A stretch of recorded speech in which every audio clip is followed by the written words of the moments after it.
Mackinac Island is located in the Straits of Mackinac, the French spelling Mackinac,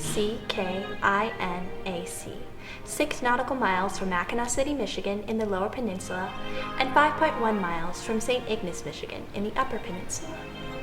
The region has been called Michilimackinac for centuries by indigenous people. It was a great gathering place in the summer months for Native Americans from across the Big Turtle, now known as North America, and for trappers to trade and barter. That's how conch shells from Florida were traded for Michigan copper, and turquoise from the Southwest was bartered for precious goods of the northern region. The Great Spirit Gitche-Manito formed the island ages ago, and it was recognized by the neighboring Chippewa, Huron, and Ottawa as a sacred place. Their enemies, the Iroquois to the east and the Sioux to the west, also eyed the island for its importance. It was on the island that the great leaders and chiefs were brought to be laid to rest in this sacred and hallowed place. It was when white men came to the region and the island that Gitche-Manito became very angry and fled to the frozen north to live amidst the flickering flames of the northern lights. Mishibu, the great hare, lived on the water, and his wife bore him many children.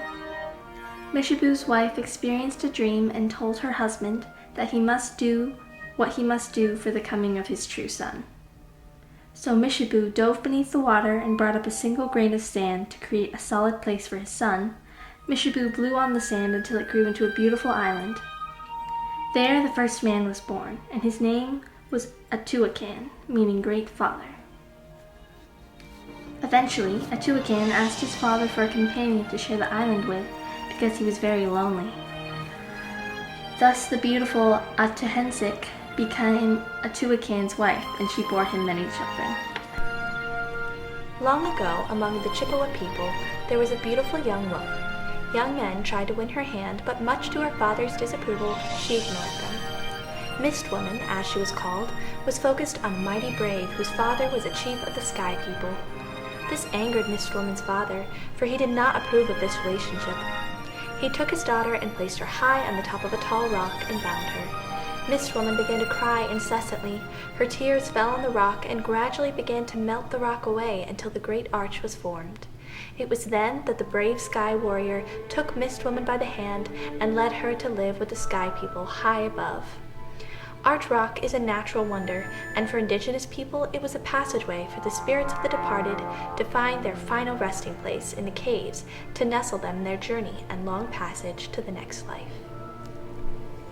Manabozho enjoyed a miraculous birth, and he served as the messenger for the Great Spirit. Manabozho was capable of superhuman feats while possessing the weakness of ordinary men. There were many tales told of his battles with monsters. Because he grew up as a normal boy, took a wife, built a lodge while hunting and fishing like other men, this made his magic powers very believable. On the island, where first man was born, Manabozho made 3 wishes. First, that he could be a great chief and warrior to drive their enemies far to the east and far to the west. Second, he wished that he could be a great hunter to feed his people well. Third, he asked to be a powerful shaman. All of the wishes were granted.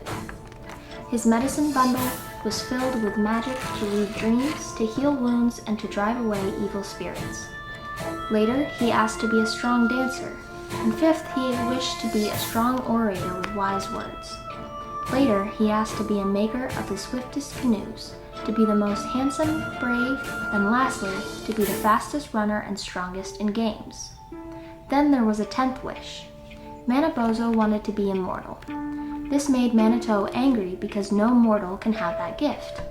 It was then that others saw Manabozho grow, twist, and change shape until he became a tall rock. Canoe Thunderbird was a great chief, and he used to be the maker of peace pipes. Not telling anyone, he went toward Red Clay Hill with the intention of taking clay to the place of skulls.